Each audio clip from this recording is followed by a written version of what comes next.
Hello friends, आप सभी का मैं स्वागत करता हूं आज फिर अपने इस नए वीडियो में। आज हम लोग एक नई शुरुआत करने जा रहे हैं। क्या आज हम लोग एक नई शुरुआत करने जा रहे हैं जिसके बारे में हम लोग अभी तुरंत बताएंगे आपको कि इस वीडियो में हम लोग क्या क्या देखने वाले हैं, किसके बारे में वीडियो है ये। आज हम लोग एक नई शुरुआत कर रहे हैं। किसकी? क्लास 12 CBSE के फिजिकल एजुकेशन की नई शुरुआत कर रहे हैं। तो सबसे पहले मैं सभी को नमस्कार कहना चाहूँगा। वीडियो को देखें अच्छे से, और इस वीडियो में जो सारे नोट्स हैं वो आपको PDF में मैं अवश्य दूंगा। If you are interested in PDF then please download and learn from it and you got a very good marks in your board results. आपको सारे चैप्टर्स कराए जाएंगे इसमें। हम लोग सबसे पहले चैप्टर की स्टार्टिंग कर रहे हैं यहाँ पर, जो कि हमारा क्या है, सबसे पहला चैप्टर वो है हमारा प्लानिंग इन स्पोर्ट्स। ठीक है, फिजिकल एजुकेशन के बारे में हम लोग पढ़ रहे हैं, और जो पहला चैप्टर है हमारा वो कौन सा है? Planning in sports. चैप्टर का नाम है प्लानिंग इन स्पोर्ट्स। तो हम इसमें देखते क्या है, सबसे पहले कि यूनिट एंड कंटेंट्स, कि इसमें क्या क्या हम लोग पढ़ेंगे। तो सबसे पहले हम लोग पढ़ेंगे meaning and objectives of planning. क्या पढ़ेंगे? Meaning and objectives of planning. फिर पढ़ेंगे हम लोग various committees and it's responsibilities, pre during post भी होते हैं इसमें। फिर आते हैं हमारे टूर्नामेंट। फिर हम लोग पढ़ेंगे टूर्नामेंट्स के बारे में, जिसमें सबसे पहला होता है knockout tournament, league tournament and combination tournaments. फिर उसके बाद हम लोग देखेंगे क्या, प्रोसीजर टू ड्रॉ फिक्सचर्स। फिर हम लोग फिक्सचर्स बनाना सीखेंगे। फिक्सचर बनाना मैं आपको अगले लेक्चर में प्रोवाइड कराऊंगा। फिक्सचर बनाना हम लोग अगले लेक्चर में देखेंगे। ठीक है, अब हम लोग नेक्स्ट चीज़ देखते हैं। अब नेक्स्ट चीज़ जो है वो क्या है कि CBSE ने कौन कौन से टॉपिक अपने सिलेबस से रिड्यूस कर दिए, तो वो भी हम लोग अभी देखते हैं। सबसे पहला क्या है, इंट्राम्यूरल एंड एक्स्ट्राम्यूरल। फिर उसके बाद स्पेसिफिक स्पोर्ट्स प्रोग्राम। इनको क्या कर दिया गया है, हमारे टॉपिक सिलेबस से हटा दिया गया है। ठीक है, आप लोग देख सकते हैं सब कुछ PPT पर बेस्ड है आपको, जिसलिए अच्छा समझ में आए। हम लोग बात करते हैं प्लानिंग के बारे में कि प्लानिंग होता क्या है। प्लानिंग के बारे में अगर हम लोग बात करें कि प्लानिंग होता क्या है, तो हम लोग देखते हैं प्लानिंग के बारे में कि प्लानिंग होती क्या है। हम लोग प्लानिंग के बारे में देख रहे थे। तो प्लानिंग में होता क्या, मैं आपको अभी बताता हूँ कि प्लानिंग में क्या क्या चीज़ें होती हैं। प्लानिंग में हम लोग देखते हैं प्लानिंग क्या है। Planning is an intellectual process. क्या होती है? ये एक इंटेलेक्चुअल प्रोसेस होती है। ठीक है, इसमें हम लोग क्या करते हैं, process of thinking in advance about setting up goals and developing strategies which are required to attain the goals efficiently। इसमें से कुछ चीज़ें हम लोगों को याद रखनी है, जैसे efficiently। अगर हम लोग ये वर्ड्स पेपर में यूज करेंगे तो हम लोगों को क्या मार्क्स बहुत ही अच्छे मिलने वाले हैं। जैसे कि एक चीज़ ये रही, क्या रही, इंटेलेक्चुअल प्रोसेस। इसको हम लोग याद कर लेंगे, ये वर्ड्स लिख के आएंगे अगर पेपर में, तो हम एग्जामिनर को क्या लगेगा कि बच्चा पढ़ के आ रहा है। ठीक है, ये भी अच्छी चीज़ है। अब हम आपको नेक्स्ट थिंग बताते हैं। नेक्स्ट थिंग में क्या रहेगा, अब नेक्स्ट चीज़ पर चलते हैं हम लोग। अब नेक्स्ट चीज़ क्या है हमारी, कि प्लानिंग की अदर डेफिनेशन की बात करें तो प्लानिंग क्या होती है। प्लानिंग जो होती है वो होती क्या है, उसको भी देखते हैं। Planning is a way to systematize, direct and organize the events and competitions and extract the advantage and benefits of the available resources. ठीक है, ये चीज़ होती है क्या हमारी प्लानिंग। ये अनदर डेफिनेशन है उसकी, जैसे कि अभी हम लोगों ने देखी थी, वो क्या थी, उसकी पहली डेफिनेशन थी। ये सेकंड डेफिनेशन। आप इनमें से कोई भी लिख के आएंगे, आपको पूरे में से पूरे मार्क्स मिलने ही वाले हैं। हम लोग चलते हैं नेक्स्ट चीज़ पर। अब नेक्स्ट थिंग जो है वो क्या है, ऑब्जेक्टिव्स ऑफ प्लानिंग। अब हम लोग देखेंगे कि जो प्लानिंग होती है वो हम लोग इससे क्या क्या फ़ायदे होते हैं, क्या क्या चीज़ हमको ईजिली वे में हो जाती है अगर हम किसी चीज़ के बारे में जैसे प्लानिंग करते हैं ना। जैसे हम लोग को शादी करनी है, अब शादी के लिए हम लोग को प्लानिंग करती पड़ती कि फूफा जी जो है हमारे हैं वो देखेंगे पैसे का लेन देन हो रहा है, और हमारे भाई साहब हैं वो देखेंगे घर में सामान लाना है। और जैसे कि लेडीज़, अपने लेडीज़ कमेटी होती है वो क्या करती है, उसका काम रहता है घर में गाना बजाना, फंक्शंस, वो सब चीज़ें देखना। तो उसी अकॉर्डिंग प्लानिंग होती है, तो हमको वो सारी चीज़ें अरेंज करना बहुत ही आसान होता है। अगर एक लोग कोई करे किसी चीज़ की कोई प्लानिंग नहीं बोल दे हमसे कि आपके 2 दिन बाद शादी, तो आप कुछ भी अरेंज नहीं कर पाएंगे। तो वही चीज़ है कि ऑब्जेक्टिव्स ऑफ प्लानिंग हम लोगों को क्या क्या फ़ायदे होते हैं। हम लोग देख क्या रहे हैं, अभी देख रहे हैं हम ऑब्जेक्टिव्स ऑफ प्लानिंग की। अब हम देखते हैं कि जो प्लानिंग होता है वो क्या करता है, रिड्यूस करता है, reduce unnecessary pressure of immediacy. ये क्या करता है, reduce unnecessary pressure of immediacy. उसके बाद नेक्स्ट थिंग आती है जो कि to maintain the good control over all the activities. ये क्या करता है, किसी भी एक्टिविटी के ऊपर गुड कंट्रोल देता है हम लोगों को। मान लो हमने किसी चीज़ के बारे में प्लानिंग कर ली तो हम उस चीज़ को बहुत ही अच्छे से कर पाएंगे। ठीक है, अब नेक्स्ट थिंग की अगर बात करें, नेक्स्ट पॉइंट आता है वो क्या था, टू फैसिलिटेट प्रॉपर कोऑर्डिनेशन। अब जब किसी चीज़ के लिए कोऑर्डिनेशन ही नहीं होगा तो उसकी प्लानिंग कैसे, वो चीज़ अच्छी कैसे होगी। तो जब हम लोग प्लानिंग करते हैं तो सभी के बीच में, सारी कमिटीज़ के बीच में क्या होता है, बहुत ही अच्छा एक कोऑर्डिनेशन बनता है। ठीक है, अब लोग नेक्स्ट पॉइंट की बात करें अगर, तो reduce the chances of mistakes. किसी भी चीज़ के लिए अगर हम लोग प्लानिंग कर रखे हैं पहले से, तो उसमें मिस्टेक होने के चांसेस क्या हो जाते हैं, बहुत ही कम हो जाते हैं। ठीक है, अब देखते हैं नेक्स्ट पॉइंट। अब नेक्स्ट क्या होता है, टू इंक्रीज एफिशिएंसी। अगर हम लोग किसी चीज़ के लिए प्लानिंग कर रहे हैं तो उसकी जो एफिशिएंसी होती है, मतलब उसके अच्छे होने की प्रोबेबिलिटी क्या हो जाती है, बढ़ जाती है। ठीक है, क्या होती है, उसके अच्छे होने की प्रोबेबिलिटी इंक्रीज हो जाती है। ये थोड़ी कलर सही नहीं लग रहा है, दूसरे कलर को देखते हैं हम। ठीक है, अब हम लोग बात करते हैं नेक्स्ट चीज़ की। नेक्स्ट क्या है, टू इनहेंस क्रिएटिविटी भी बढ़ा देता है। मान लो आपको शादी करनी है, अपने काफ़ी पहले से तो आप लोग बहुत सारे डिजाइन देखेंगे कि टेंट किस तरह का लगना है, सारी चीज़ें अरेंजमेंट, तो वो क्रिएटिविटी को भी बढ़ाता है। ठीक है, अब ये थे हमारे ऑब्जेक्टिव्स ऑफ प्लानिंग। हम लोग चलते हैं नेक्स्ट चीज़ पर। ये एक और है, टू इनहेंस स्पोर्ट्स परफॉर्मेंस। ये स्पोर्ट्स के अकॉर्डिंग दिया गया है कि स्पोर्ट्स के परफॉर्मेंस को इनहेंस करता है। अब लोग चलते हैं नेक्स्ट टॉपिक पर, जो कि क्या है, वेरियस कमिटीज़। क्या है, various committees and their responsibilities pre post during. अब यहाँ पर कुछ कमिटीज़ बनाई जाती हैं प्लानिंग के, किसी भी चीज़ को होने के लिए हम लोग कमिटीज़ बनाते हैं कि सबको ये काम बांट दें, डिस्ट्रीब्यूट कर देते हैं, तो उसके लिए हम लोग कमिटीज़ बनाते हैं। अब इसमें कौन कौन सी कमिटीज़ आती हैं वो भी देखेंगे हम लोग। तो सबसे पहले देखते हैं, different committees work together to make work smooth. किसी भी काम को आसान बनाने के लिए हम लोग क्या करते हैं, कमिटीज़ को फॉर्म करते हैं। अब वो कमिटीज़ हम लोग देखेंगे कौन कौन सी होती है। तो सबसे पहली जो कमेटी होती है, ठीक है, वो कौन सी होती है, हमारी पब्लिसिटी कमेटी। कौन सी होती है, publicity committee. The committee for publicity announces the date, venues, sports event, provide advance information to the institution. तो ये क्या करती है, जैसे कि आपको कोई आपने किसी चीज़ के बारे में प्लानिंग कर रखी, तो उसकी पब्लिसिटी करती है कि आपको इस डेट में ये, जैसे कोई स्पोर्ट IPL होता है, उसके कितने महीनों पहले से हर जगह टीवी में एड्स आने लगते हैं, तो क्या वो अलग एक कमेटी का काम होता है, पब्लिसिटी कमेटी का काम होता है। ठीक है, आप पेपर में यूं के यूं लिख के आएंगे, आपको पूरे में से पूरे नंबर मिलेंगे। ठीक है, बढ़िया डिजाइनड वे में लिख के आए आप लोग, कोई दिक्कत नहीं है।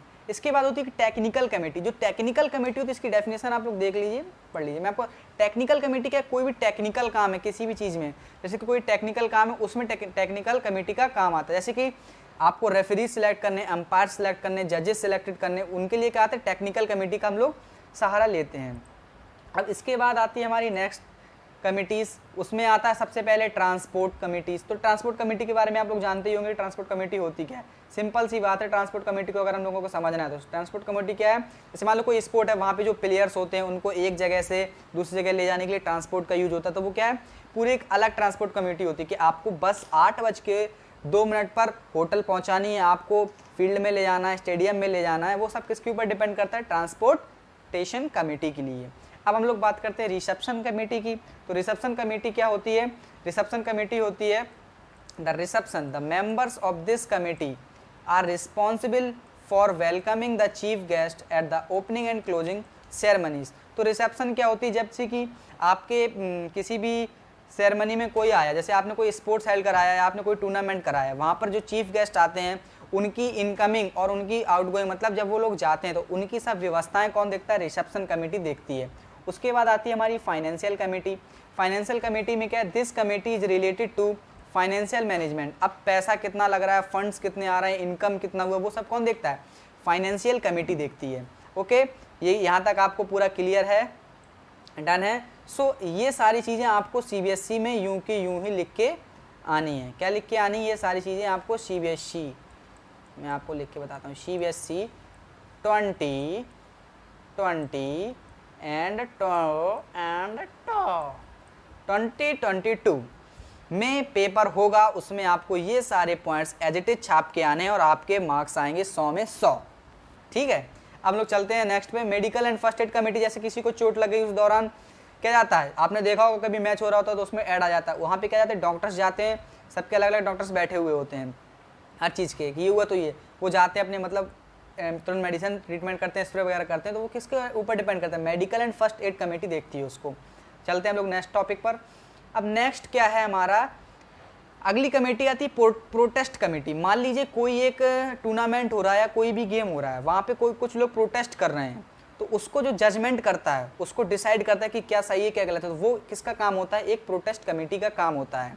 इसके बाद जैसे हमने प्रोटेस्ट कमेटी देख लिया, इसके बाद आती है हमारी अनाउंसमेंट कमेटी। अभी मैं आपको लेजर के थ्रू बताऊंगा, इसमें मज़ा नहीं आ रही, ठीक है, एक सेकंड रुकिए बस, ये रहा। हाँ, अब इसमें होता क्या, जैसे मान लो this committee is solely responsible for making various announcement during the sports meets और गेम।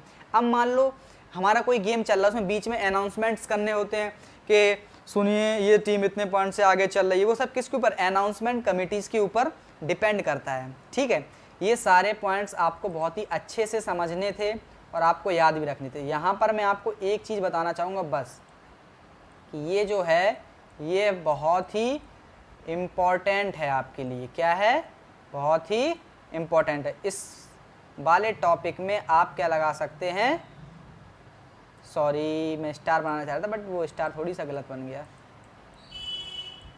ठीक है, मैं आपको अगला स्टार बना के देता हूँ। इसके जब PDF हम लोग लोड कीजिएगा तो उसमें ये कमेटी वाला क्वेश्चन हमेशा हम लोगों को बोर्ड में अक्सर आता रहता है, उसमें स्टार बना लीजिएगा इस तरीके से कुछ। ठीक है, ये टॉपिक आपके लिए इम्पोर्टेंट है। हम लोग चलते हैं आगे। ठीक है, आगे चलेंगे हम लोग, उसमें हम लोग क्या देखेंगे कि जो टूर्नामेंट्स हैं हम लोग उसके बारे में देखेंगे कि जो टूर्नामेंट्स हैं वो क्या होते हैं, कितने प्रकार के टूर्नामेंट्स होते हैं, हम उसको देखेंगे। ठीक है, सो हम लोग देखेंगे अब कि टूर्नामेंट्स क्या होते हैं, सबसे पहले कि टूर्नामेंट्स होते क्या हैं। ठीक है, तो टूर्नामेंट इज़ एक सेकंड में लेजर लगा लूँ। यस, तो जो टूर्नामेंट होता है वो क्या होता है, tournament is a competition involving relatively large number of competitors all participating in a sports game. Tournament क्या होता है, जहाँ पे बहुत सारे कॉम्पिटिटर्स आपस में कंपटीशन करते हैं और उनमें से जो लास्ट राउंड तक टिकता है वो क्या होता है, विनर होता है। जैसे कि आपने IPL, फुटबॉल, सारी चीज़ें, उसमें क्या होता है, जो लास्ट तक जाता है वही जीतता है। इसका अगला पॉइंट अभी आपको दिखेगा यहाँ पर स्क्रीन पर, ये रहा। ये क्या होता है, इसकी अलग एक डेफिनेशन हम लोग कह सकते हैं, it is a series of contest. इसमें बहुत सारी सीरीज होती हैं, अलग अलग लेवल पर ये कॉम्पिटिशन्स होते हैं, उनको हम लोग क्या बोलते हैं, टूर्नामेंट्स बोलते हैं, जिसमें कि बहुत सारे सेवरल राउंड्स होते हैं। ठीक है, इन विच कंटेस्टेंट्स कंप्लीट्स, और इंडिविजुअली टीम हो या कोई प्लेयर हो वो लास्ट तक टिकता है, जो वो क्या होता है, जीतता है उस टूर्नामेंट को। ठीक है, हम लोग चलते हैं आगे वाले पॉइंट पर। अब हम लोग अदर वर्ड में इसकी डेफिनेशन अगर बताना चाहें तो in other words tournament is a series of contest in which number of contestants complete and the one that prevails through the final round or that finishes with the best record is declared the winner। तो इसका मतलब मैं आपको बताना चाहूँगा, मान लो कोई एक प्लेयर है या कोई टीम है, वो किसी भी टूर्नामेंट में पार्टिसिपेट की है, अगर उसने सारे राउंड्स में अच्छा खेला और वो लास्ट राउंड तक पहुँची, तो जो टीम लास्ट राउंड तक पहुँचती है वही क्या कहलाता है, उस टूर्नामेंट का विनर कहलाता है। ठीक है, अब ये सारी चीज़ें बहुत सारे फैक्टर्स पर डिपेंड करती है कि नंबर ऑफ टीम कितनी पार्टिसिपेट कर रही हैं, और हम लोग कह सकते हैं कितनी सारी टीम पार्टिसिपेट कर रही हैं उसमें, और कितने मेंबर कैसे हैं उसमें, और ग्राउंड एंड इक्विपमेंट कैसे हैं, ये सारी चीज़ों पर वो डिपेंड करती है। अब हम लोग देखते हैं क्या, इंपॉर्टेंस ऑफ टूर्नामेंट। अब यहाँ पर जो हम लोग देखेंगे वो इंपॉर्टेंट चीज़ है, ये पेपर में क्वेश्चन आता है, इसलिए हमको इसको देखना है कि जो इम्पोर्टेंस है टूर्नामेंट का जो इम्पोर्टेंस है वो क्या होता है, टूर्नामेंट हम लोग क्यों करते हैं। तो टूर्नामेंट का इम्पोर्टेंस ये होता है कि जो स्पोर्ट्समैन है, यहाँ पर जो मैंने आपको रेड करके दिया है ना, वो एक बहुत ही अच्छे वर्ड्स हैं जिनका यूज अगर आप पेपर में करेंगे ना तो आपको एग्जामिनर खुश होकर मार्क्स दे देगा। ठीक है, तो वही है यहाँ पर, the sportsman learns the discipline by playing tournament. जो स्पोर्ट्समैन होता है वो टूर्नामेंट को खेलने के साथ क्या करता है, खेलते खेलते क्या करता है, लर्न करता है डिसिप्लिन के बारे में। नेक्स्ट पॉइंट की बात करें तो the sportsman meets the other sportsman at a single platform. ठीक है, एक स्पोर्ट्समैन दूसरे स्पोर्ट्समैन से मिलता है एक सिंगल प्लेटफॉर्म पर। थर्ड पॉइंट की बात करें, he learns the ethical values. Ethical values का मतलब है कि हम लोगों को किससे कैसे बात करनी, किसी को अब्यूज़ नहीं करना है, हमको दूसरे प्लेयर की रिस्पेक्ट करनी, उसको हम लोग एथिकल वैल्यूज़ बोलते हैं। जैसे कि हॉनेस्टी, फेयर प्ले, बेईमानी नहीं करनी है, रिस्पेक्ट करनी है।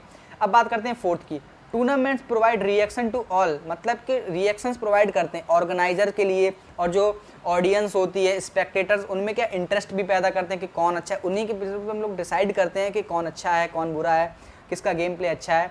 ये सारी चीज़ों के बारे में हम लोगों ने देखा अभी। ठीक है, अब चलते हैं आगे हम लोग।